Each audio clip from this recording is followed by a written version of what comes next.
Right, what's happening, everyone? You join us tonight on this wonderful journey, and what a wonderful journey it's going to be. When I say us, me and T, T's come out to play for a change. It is 20 past 10 in the evening on this wonderful Friday night. Me and T are heading to Chesil now, so we've got a 3-hour drive. I'm absolutely knackered. I've been up since 4 o'clock this morning because I went out and pumped a load of blacks for me and T, and Matt's meeting us at Chesil. So the plan is, Matt's leaving at about 11, I think. It's going to take him 3 hours to get there. It don't take me 3 hours to get to Chesil, not anymore, it don't. So I'm hoping I'll get there a bit before him. I can have half hour's kip in the car. We're going to fish right through till about midday tomorrow on the beach. Obviously, the only thing I've got in mind is cod. There was a 10 and a 15 pounder there yesterday, caught by the same person, which is, well, that's amazing. So the plan is that, and then we're going to fish there till 12, and we're going to jump back in the car, and then we're going to drive up to North Somerset and fish Spring Sands, of somewhere I've never been. There was other plans for this weekend, but not anymore. The plan was we was going to do all weekend, but I think just doing 2 trips in one, doing it's going to be like a 26-hour session with little to no sleep is enough. Yeah, so Matt's going to meet us there. The journey down, we will be accompanied by Adele and Ed Sheeran, because I need to have a little bit of karaoke to keep me awake. And Adele's new tune is a banger. If that gets a little bit too depressing and slow, and it still ain't helping, then I might have to switch it up and do a bit of DJ like an MC Neat, and sing a bit faster. And then if that gets too fast, we might drop it back a bit and go down to Ella Henderson. I don't know. We'll figure it out. We've got a few hours to sort it out, so I'm going to connect my phone to the Bluetooth, guys, and I will see you on Chesil, and we have got some super duper bait as well. So I'll show you all that, show you rigs and everything when we get there. To be fair, I'm probably going to go through things a little bit more than what I normally would do, because I'd like to, I mean, if I catch a cod, I've got to catch a cod because I've got the Lucky Liverpool hat with me. The Lucky hat is come with us, the cod hat. I'm going to try and turn this into a bit of a beginner's guide to catching cod. Now, I'm still a beginner to catching cod at the minute, to be fair, but I'm going to try and just go into a bit more detail just to help them people out that don't, because I don't always go into detail with rigs and stuff, because I know most of you guys already know. But YouTube's all about helping people and showing people how you're doing it and things like that. So, guys, if I'm showing you things you already know, I'm sorry, but there are other people out there that won't. Anyway, we will see you on the beach in a bit. So, we're here. It's about 5 past 2 in the morning. I am absolutely dying. We was hoping that we was going to get some, sorry about that language if you heard that. We was hoping we was going to get some sleep in the car. We pulled up in the car park. Matt pulled up 5 minutes after, banging on the window. Come on, let's go fishing. So, baits. Here we have got, this isn't the only pot. Here we've got some lovely fresh yellowtails with water that needs changing because it absolutely stinks. A couple of them might have gone in there, but I mean, what better bait is there than that? For a cod, you can't beat it. You really can't. So we've got about 150 of them, I think. Some in there, and there's some in another pot. We have also got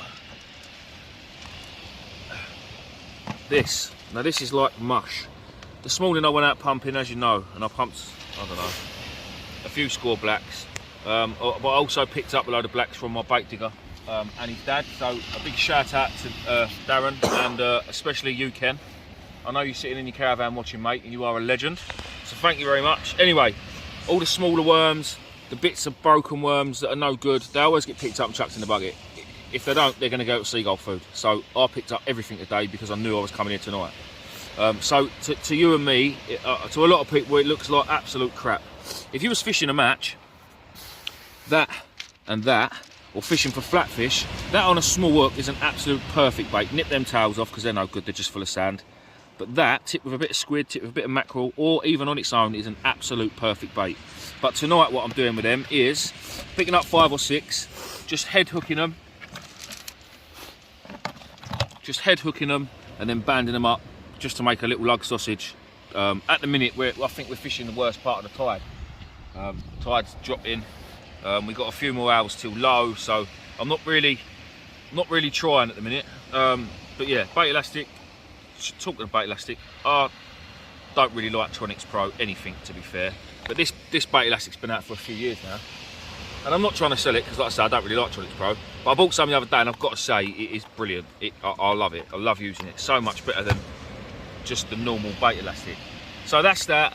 I've also got some smaller worms there that Darren wrapped up for me the other day, which are a bit like these, but he wrapped them up nicely for me.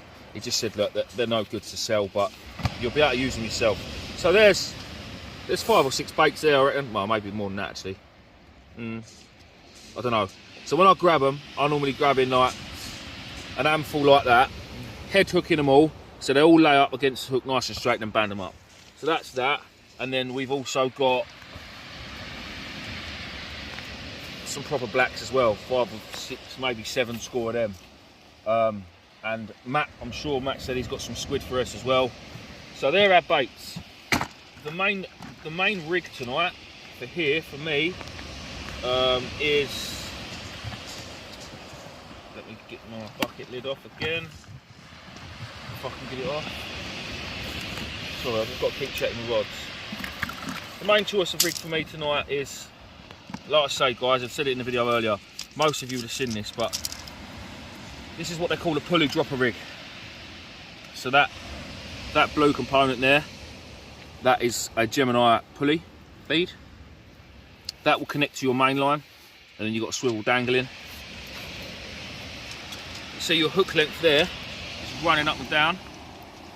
So what I normally do is I start at the imp. So I've got an imp on the bottom. I don't need an imp because I've got an impact lead, but I didn't know if I was going to be using an impact lead, so I always put an imp on all my rigs. Your hook clips onto there, just like that. Your bottom hook clips onto there. Pull it nice and tight, run it up the line. Now imagine this is connected to your main line. You can see it, T? Yeah. So that blue clip there is connected to your main line. That folds over and clips on there, and then that is now connected to your main line. So you can see that. So it's nice and streamlined-ish without my bent bait. And then when that hits the water, the imp clips up like that. That falls off, drops to the bottom. So this is up in the air. Your lead's somewhere in the drink like that, and depending on what way the tide's running, your bait is away from your lead. Your line will be up there, pinned to the bottom. With the tide run, that'll be pushed down to the bottom, which is where the cod are feeding. T, on the other hand, is using pulley rigs. I haven't actually got one here to show you. But yeah, I mean, that is my rig of choice for pretty much all of my fishing. Unless I'm fishing for smaller fish. Excuse me. Unless I'm fishing for smaller fish like flatfish, Dover sole, plaice, then this has been my rig of choice. And it just so happens, here's one I made earlier. That was a massive lie. Here's one Jay made earlier. So these are rigs, I buy my loop rigs now from Jay's because they're mustard. And the hooks, the swivels, the beads, everything apart from the line and the imp is all sea glow components. So why wouldn't I use it? Sorry, I thought I'd bite them. So this one is, yeah, look, he writes them all on the back as well. So you've got £70 rig body, £20 snood line, bait clips and imp, and it's sea glow because it's sea glow hooks, sea glow components. I'm not going to get that out and put that together because it's nice and it's in a packet and I want to keep it there. That cost loads of money, that, and I'm just going to look at it. I think I'm just going to look at it. Anyway, guys, so that's bait, that's rigs, main rig of choice for here, and I'll be using them rigs tomorrow night. Tonight, I don't know, what's the time? Later, I'll be using these same rigs to catch, hopefully, cod on the Bristol Channel. Yeah, with the yellowtails, I won't be putting them on like this. I'll have 3 of them probably because they're nice and fat. And then what I'll do is I'll put the first one on. Oh, they're all tangled.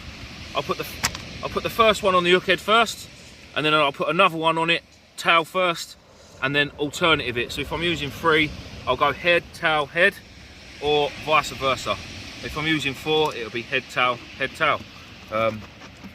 But they make an absolute mess. But that is obviously what the fish like, because all the juices, basically all these are these, but these are the squeezed out versions, so they'll last longer. Again, guys, I know a lot of you know this, but for those of you that don't, the chesil video we done last week when I had my codling, it actually done really well for typically for one of my videos. In the first 4 days, it hit 12,000 views, which for me is really good, and I'm buzzing with that. So thank you all very much. But again, what I'm still seeing on the, because I do check the analytics, as a lot of YouTubers do. You have to do it because it tells you what people like. But I'm still seeing that only 40% of the viewers are subscribed. So guys, if you are watching the videos and you're enjoying them, please hit that subscribe button, and don't forget to click the notification bell. And I don't know why, but everybody else says it, so that's amazing. Right, anyway, that's enough of me jabbering on. Rigs, bait sorted. This is my home for the night, and there is my bed, which I'm going to get into now in a bit. So that there, guys, is Matt. We've been here 15 minutes, and that is Matt running up the beach. He's got a half-hour run back to the car. He's literally just driven 3.5 hours. Got here, set his rods up. He had one bite, and his missus rung him. She's gone into labour, and yeah, waters are broken. She literally sent him a picture of the puddle. So he's got another 3.5 hours drive back, and he's just spent 90 quid on worms. Bless him. Well, hope all goes well for Matt. That's unbelievable. How is your luck? Well, all the best for Matt. In a bit. Right, guys, my first fish. Quite a chunky whiting, actually. Now, we all know how much I don't like whiting, but on this occasion, if I get a few more that size, I'll probably do another catch and cook, and it'll give me a chance to do a bit more practicing on the old filleting skills. So it's a win-win, really. It was dead when it came in, absolutely battered, so there was no point in chucking it back. Yeah, like I say, I mean, I don't want to catch whiting. Obviously, I'm here for cod. We all know that. But with 4 rods in the water, 2 for me, 2 for T, the chances are that we'll see a couple more. So he can come home. Again, obviously, if I get a cod this week, I'm probably going to take that too, because the missus was quite disappointed that I put last week's one back. So as I'm aiming this video at more for the beginners, another big factor is, with especially beaches like Chesil Beach, anywhere, any beach really, but especially beaches like Chesil. I mean, this beach can get rough, and when I say rough, I mean dangerous. So weather is a massively important thing. I'm going to contradict myself a bit. Normally, fishing for cod, you want dirty water. Now, the water out there should be absolutely filthy. We've had southwesterly and southerly blows for the last 4 days. So the wind has been onshore. So the wind has been blowing from the ocean and battering the beach, which churns it all up, brings all the food out, the sand out in the bottom, and on the shallow areas of the beach, and it all washes along. And then the fish, especially cod, come in close and they feed on that food. And it'll also smash up smaller fish, which they'll eat as well. And a cod of £5 would have no worries in taking a whiting that size, as a live bait, a dead bait, whatever. So what you're looking for to fish any beaches, really, especially ones that will clear out, like Chesil, because if you get a few days where the northerly winds and the wind's blowing from the shore, so sort of from this direction offshore, oh, that was a bite. It will go clear, which are not ideal conditions for cod. Now, all right, the one I caught last week, it was in clear water. So like I say, it contradicts myself there. But ideally, you're looking for dirty water, which is why the Bristol Channel's so good for cod. And up the north-east coast is so good for cod, because the water's dirty. Same as Dungeness back in the day on the Kent coast. They used to fish it a few days. Big southwesterly winds, it'd churn all the food up in Camber Sands and Winchelsea, and it would all wash along the beach, and it'd all wash along Dungeness Point, which would bring the cod in, when there was cod in the southeast of England. But that was many moons ago. And then so after 3 or 4 days, 2 or 3, 4 days of big southwesterly winds, the wind would normally swing around and go northerly, which would make it nice and comfortable for fishing. Because fishing a beach like this and Dungeness on a southwesterly will be very uncomfortable, and especially here it'll be dangerous. There was videos last year of a big storm, big southwesterly storm, and the water was going up and over the beach completely at Chesil into the high street at Portland, and it was pushing cars along the street. Now these waves were going over houses and in between houses, and then the water was rushing down the streets and lifting cars and moving them down the street. So that's how strong it can get. And you've got to be some kind of special to be on the beach when the weather's doing that. It's a couple of days after that's calmed down. You want to get down here when the water's nice and dirty, but the water's nice and calm. A bit like tonight. Like I say, conditions for cod today are perfect. We've got the right bait. We've got the right conditions. We just got to see if the fish will play ball. So Matto was here earlier. He was just rushed off to have his baby. He rang me while I was asleep. I did get an hour. He's about an hour away from home. Missy seems to be doing all right. She's 7 centimetres, for those of you that know what that means. But his pal, who was with us last week, I think his name was Carl. I can't remember. I'm sure it was Carl. He's about 200 or 300 yards up the beach from us. Now, while we was on our way down here, he's had a cod of £6, which is landing his bivvy as we speak. So they are here. They are here. Sorry guys, you can't really see much there, can you? So yeah, well, I'm going to go and I will hopefully show you something better than a whiting in a bit. Well, there's the first proper fish of the night.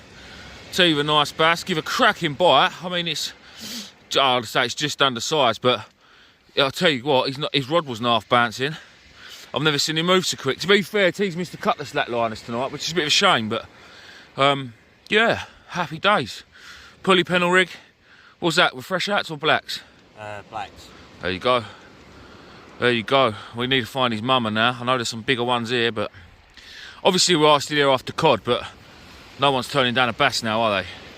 Well done, mate. Right, go and get back. Don't get too close to the water though, alright? Well, hopefully guys, it's a start of things to come. My odds, to be fair though, are quite motionless. I'm thinking about trying one in short in a minute. T, bless him, he's not casting a million miles. I mean, not that I am, but I'm getting out a bit further than T, but he's had a few bites in close, so there could well be a few bass lurking in the surf there, so it might be well worth dropping one in close. Anyway, hopefully we'll see a cod soon. In a bit. Well, good morning guys. Oh, it's bloody cold. So I fell asleep sitting on my box, sitting up for about another hour and 20 minutes roughly, I reckon. Obviously there's been no cod caught. The beach is getting busier and busier and busier. The wind is setting now, and the water is not as dirty as I thought. In fact, it's pretty clear, which, to be fair, fishing in a day really takes away your chances of cod. I'm not saying there won't be one.